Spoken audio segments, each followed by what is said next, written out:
Hey, what's up, everybody? Welcome back, Championship Leadership Podcast. And we got Michael Anthony with us today from Portland, Oregon. Thanks for being here, man. Appreciate it. Yeah, brother. Thank you so much for having me. I'm super excited, man. Yeah, absolutely. So before we get too deep into you and your story, I always like to ask, Championship Leadership's the name of the podcast. What comes to mind for you when you hear Championship Leadership? To me, that is about moving towards that goal and being willing to take whatever comes along with it. I think all too often leadership gets misconstrued with management. And I think to be a leader, you have to be willing to do whatever it takes. Yeah, absolutely. I see Can't Hurt Me in the background with David Goggins. He's definitely someone who's willing to do what it takes, right? Yeah, man. Yeah. Well, I think about this often in life. If we're not willing to be the hero of our own story, then who will? Yeah, yeah, no doubt. Well, tell us a little bit more about who you are and Think Unbroken and what that's all about, and kind of how you've gotten to where you are today and what you're up to today. Yeah, so Think Unbroken is a mindset and educational leadership course effectively for people becoming the leader of their own life through understanding and overcoming childhood trauma, which is one of the real pandemics in the world right now. And this came about through my own journey of having to heal, learn, grow, and ultimately learn self-sovereignty and sustainability. And then by proxy, I was just sharing information I discovered, Nate, and then suddenly I've written a number one best-selling book, traveled the world hosting my workshop, and I've coached thousands of people through becoming unbroken. And what's it mean to be unbroken? How do you define that? To me, it's Broken, about, rather. can you look in the mirror and be okay with the reflection on the other side?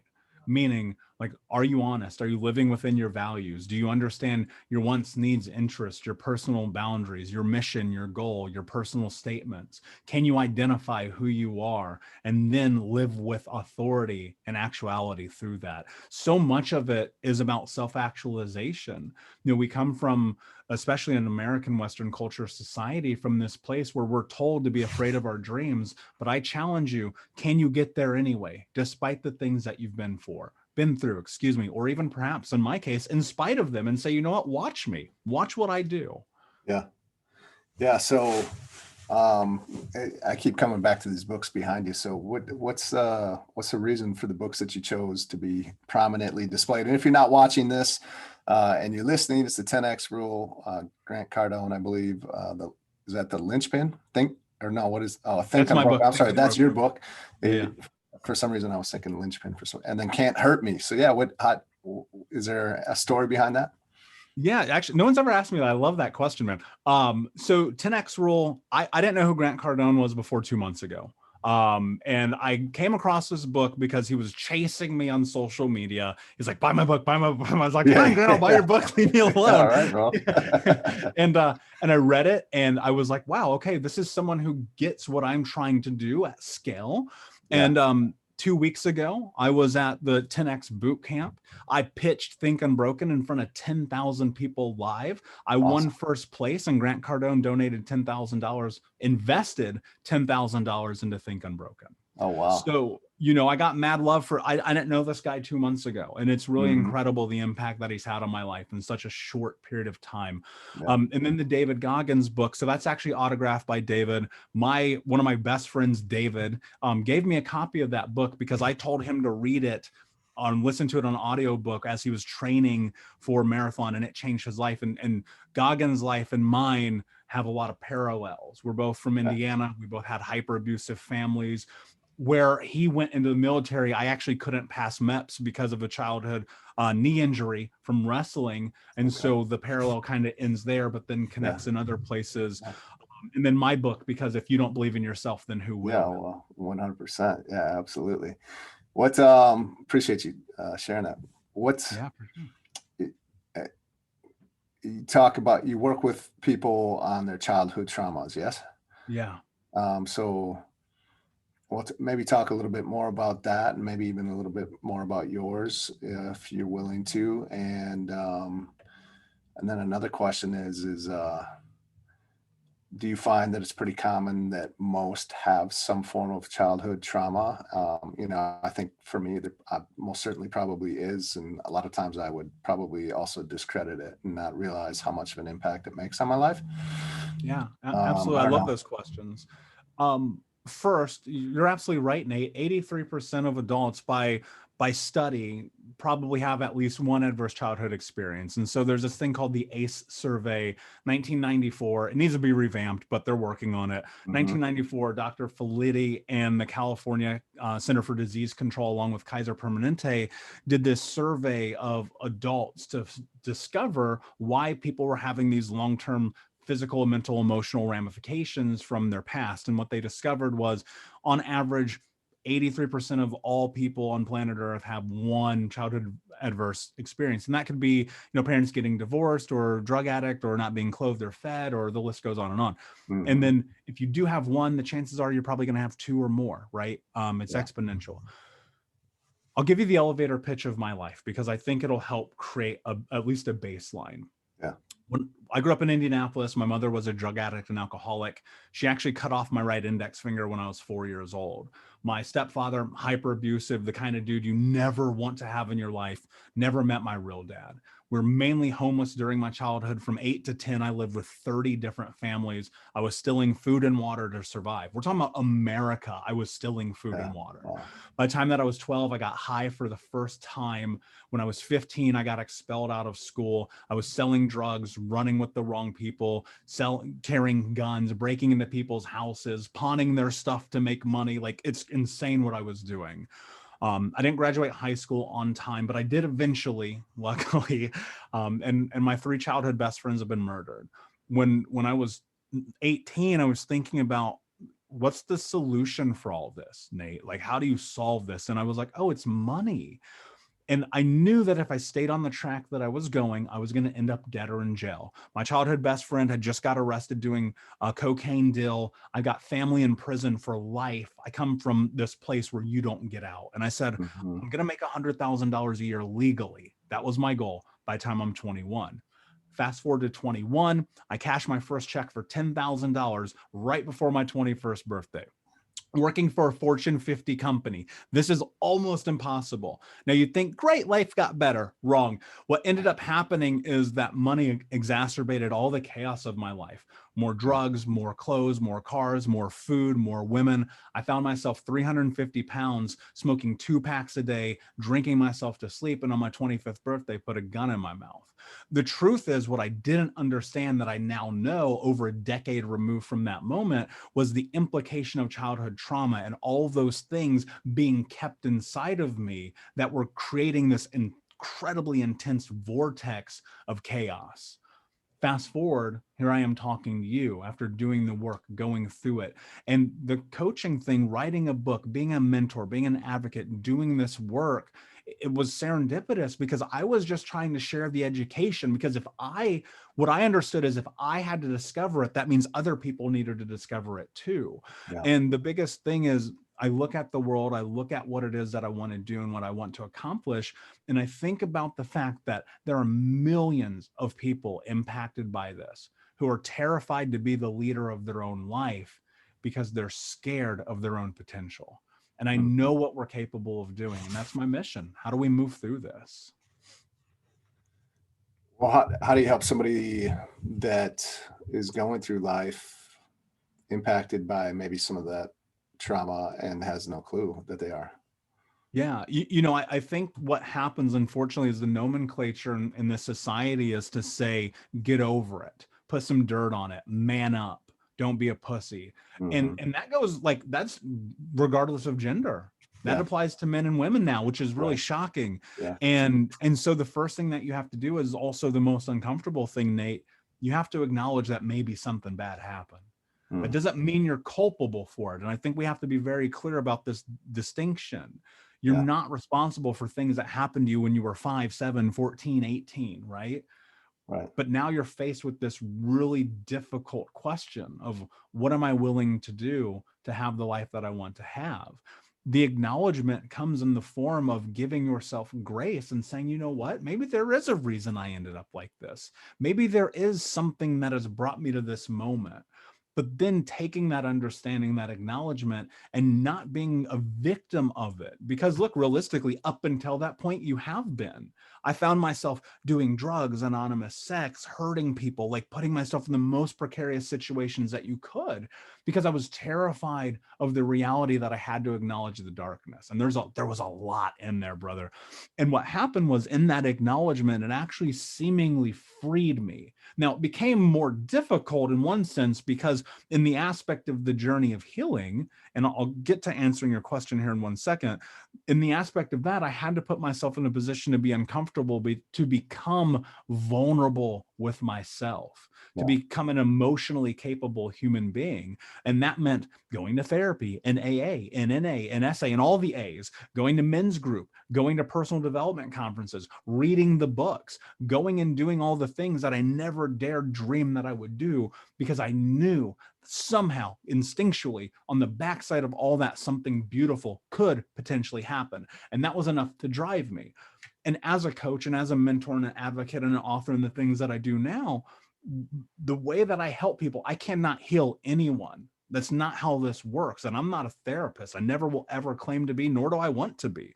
But what I do is I give you the tools and the reframing of the possibility in your life by being able, I think about this all the time. If up here, this high level, if you're listening, if you raise your hand above your head, if that's where you want to be, and right now this other hand is chest level, that's where you are. The difference between where you are and where you want to be is through action.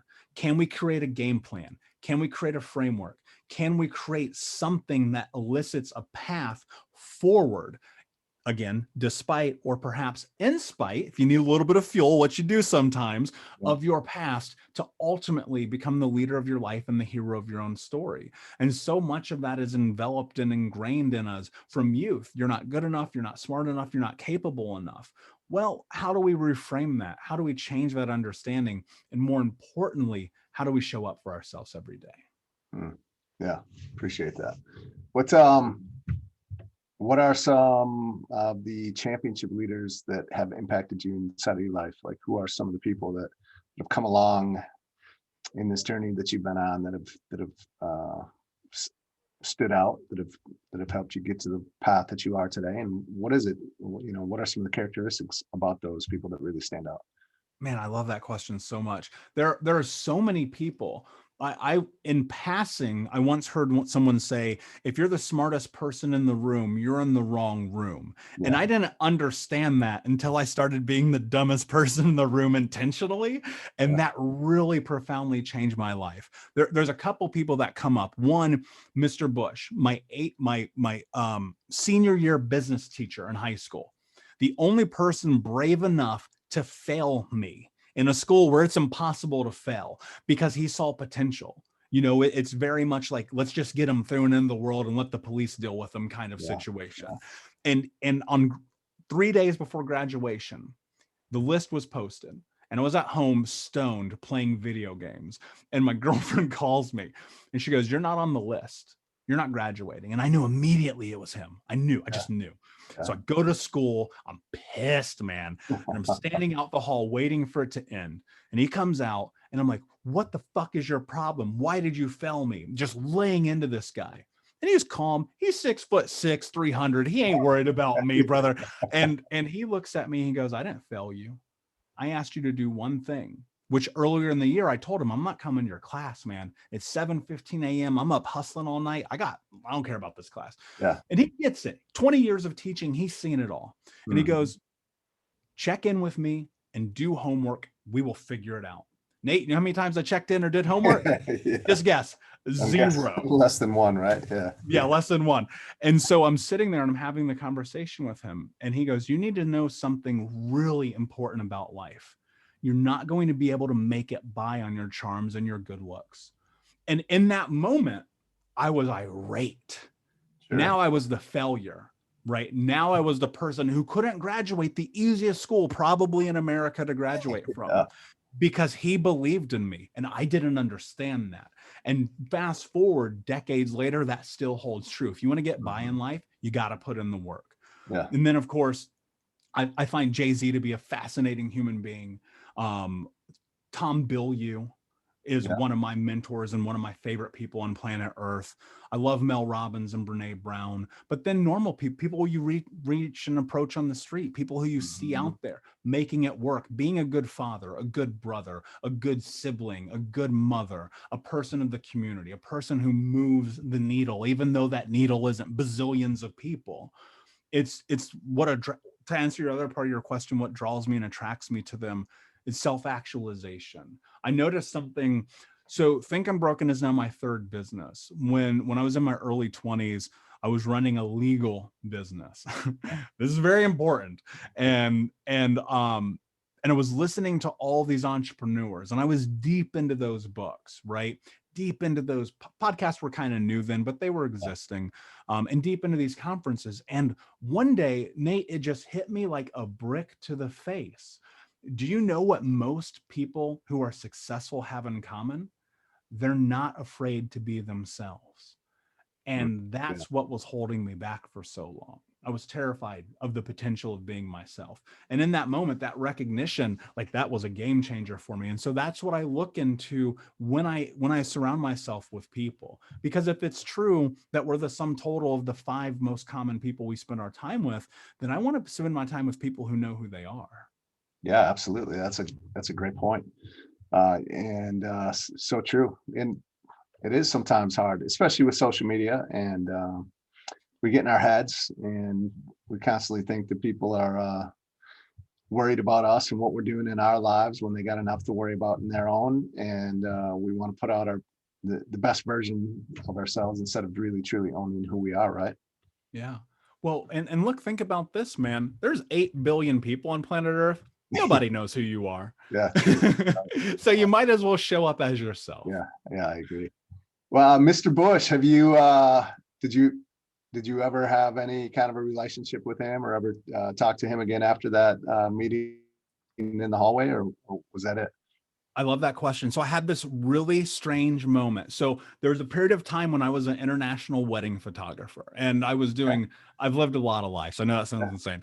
And I was winning awards. I was getting published in magazines. That business was really growing. And I was getting ready to go and shoot the biggest wedding I've ever done this next Saturday.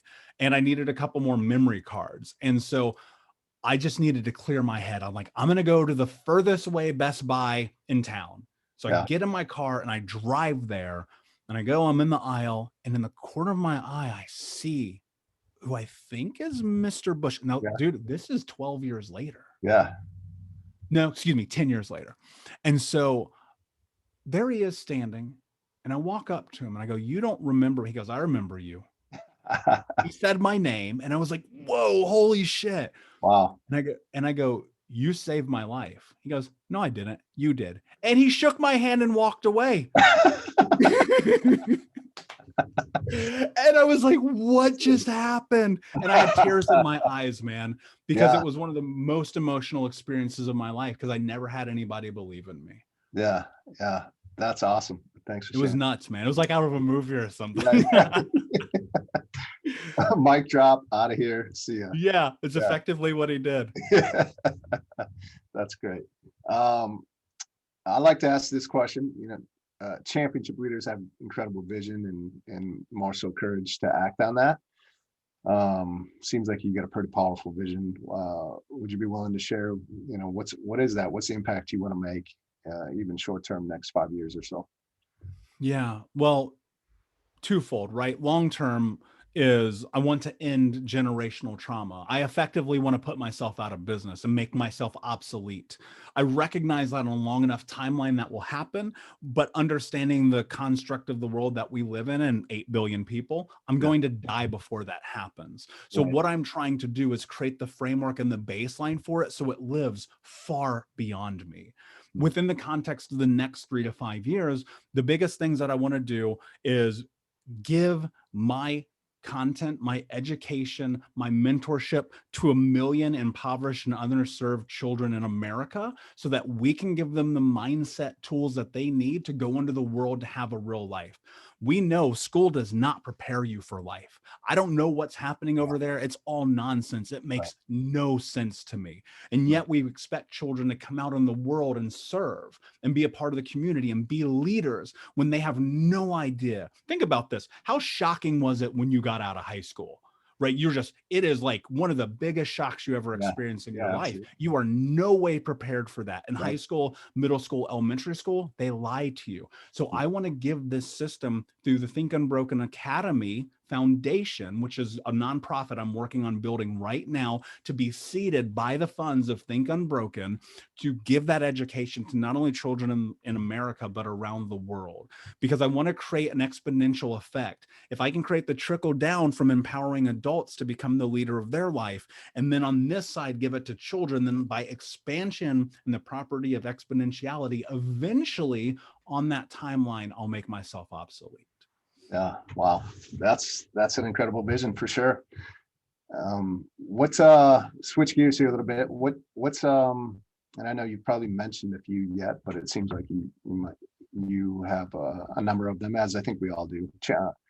Turning point, critical moments in our life where I would say the kind of that fork in the roads moment where trying to figure out which way to turn or what path to go down. And again, we're in some crazy times now, pandemic and everything else that's been happening in this world, and many people are in those moments, and it's always powerful to hear how others have decided and chosen those moments. And so obviously you decided the way you have, which has you where you are today, but is there one or two moments coming to mind right now that you could share with us? Yeah, I mean that Mr. Bush moment forever is going to Yeah, be like at the top. totally. But there's others, right? When I was 9 years old, the water company had come to our house and turned off our water. We were that poor, Nate. Mm, We were so wow, poor that our water got shut off, man. water. Yeah. And imagine that you're living in America and they turn off your water. And I Yeah, would I have didn't to even know take you can this. do that. That's crazy. Yeah, you can. And I would take this little blue bucket to our neighbor's house and I would steal water from their spigot Mm, yeah. because that would be our drinking water, our water supply for weeks sometimes, Uh-huh. right? Yeah. For weeks in Indiana, humid, hot, 100-degree summers. It was the middle of August, this one specific moment I recall. And so fast forward 26, I'm having this moment of coming to Jesus, for lack of a better term. I'm 350 pounds. It's 11 o'clock in the morning. I'm smoking a joint, eating chocolate cake, and watching the CrossFit games. Love it. If that's not rock bottom, I don't know what is. Yeah. And it wasn't that moment that created the change, but it was that next Yeah. morning. And I'm standing in front of the mirror and I'm looking at this fat, round, jaundiced face, thinking about how the hell did I end up here? And the Mm, flashback happened to that moment, that specific moment of being a little boy at 9 years old, this scorching hot August Indiana day, and in my head saying, one day you're going to be rich. And it wasn't actually money. Now that I look back on it, it was just about livelihood. yeah. And in that moment of that reflection in that mirror, I realized I wasn't being honest with myself. I wasn't living into my capability. I was living as a victim instead of a hero. I was blaming the world. You know more about me in 20 minutes than people I had known my entire life at that point. I Yeah, was sure. terrified of the truth of the reality of the impact of trauma, and it was eating me alive. And that moment became so incredibly profound because it was the first time I looked at myself in the eyes and said, enough is enough. No excuses, just results. And the question that kept coming up is, Michael, what are you willing to do to have the life that you want to have? Mhm. And that just pushed me. And it took a long time, Nate. Yeah. I don't know that the healing journey ever ends, right? Right. I Yeah. don't know that there's ever a day where I'm not impacted by it. But now I think about it, who has the power? Who has the leverage in the story? And if not for all these little bits and pieces, I wouldn't be here. And so, I have 1,000 of these moments, but those two, man, they're hard to beat. Yeah. Yeah, definitely. Appreciate that. How long did it take you to shed shed the weight. What are you coming in at on the scales today? So today, coming in through COVID, I'm at like Yeah, 219. So, 219. I had a 6-pack a couple of years ago, bro. I was Yeah. in it deep. They shut down the Yeah. gyms out here. We literally couldn't go to the gym. Yeah, no, Um, I get it. it was I put crazy, it but on. that's an excuse. I'm just making excuses. I could have done fucking sit-ups all day long, but I didn't. So it is what it is. But how long did it take? Realistically, like 6 years. Yeah, yeah, I think people have this weird idea that suddenly they'll do it and then they'll shed all the weight and 2 years later they'll be jacked, and like, right. nah, bro, like it takes time. It took so much effort, and now it's a lifestyle. I work Yeah, out 5 to 6 times a week. I eat healthy. I don't eat processed food except tortilla chips because they're delicious. You know what I mean? But it's easy. It's easy to go to the chocolate cake. It's yeah. easy to go to the McDonald's. It's easy to go to those things. It's much harder to take care of yourself so you can reach your mission. Well, and the fact that you will see a lot of people just in this example of shedding some weight, they'll do it quickly, a lot in a short amount of time, and the habits are not created, and they go Yes. back to where they were or worse. So the fact that it took you 6 years instilled some of that so that you could keep it as a lifestyle, right? Well, and there's a direct correlation. You heal the body, you heal the mind, you heal the mind, you heal the body. Yeah, totally. Yeah, absolutely. Um, as we start to wrap this up, if there was one or two things you could leave with the listeners that if they were to put into action today would help move their life forward today, what would that be? Yeah, you have to listen to your intuition. You Mhm. have to listen to your gut, not only about the things that you shouldn't do, but about the things that you should do. Yeah, Your life can be different in the scope of a second because every choice, everything that we ever do in our life is either building us or destroying us. Everything that we do is a choice. Everything is a decision, whether you want to admit it or not. The hard truth about life is that you are in the driver's seat. yeah, You have the capacity and the capability of being great. Being scared of that greatness, I understand that firsthand. I think we often are. It's embedded in us to not be good enough, strong enough, capable enough. Hey, you're a loser. Hey, you're this. Hey, you're that. And then that becomes the way that we think about ourselves in the world. And you must reframe that. But the only way you can reframe that and learn self-sovereignty, self-love, self-belief, self-esteem. I didn't have self-esteem until I was 27 years old. I didn't know what it was. The yeah, only way that you can do that is you must earn every inch of it by yeah, doing the hard things that are uncomfortable, because through being uncomfortable, you create growth. And if your gut, everything in you is saying go left, but you keep going right, that's your yeah, fault. right. Yeah, yeah, it's critical. And so it's hard sometimes to It's hard every day. listen to that intuition, but because of things within you, and also a lot of times we got people on the outside trying to pull us that opposite way too. But yeah, I love it what you said, build versus destroy. Is this building me or destroying me? And we all know deep We deep do. inside which one it is. So appreciate your time today. Thank you so much. It's been awesome. Um, tell us a little bit more about how we can find out more about you, follow you, and get in touch with you and what you got going on. Yeah. So I'm on all the social media everywhere at Michael Unbroken. And then you can find out more about what I do at hilltraumacoach.com. Great. Thank you so much, Michael, for being here. It's been an honor. Have a great day. Thanks, Nate. I appreciate you, my friend. See you soon.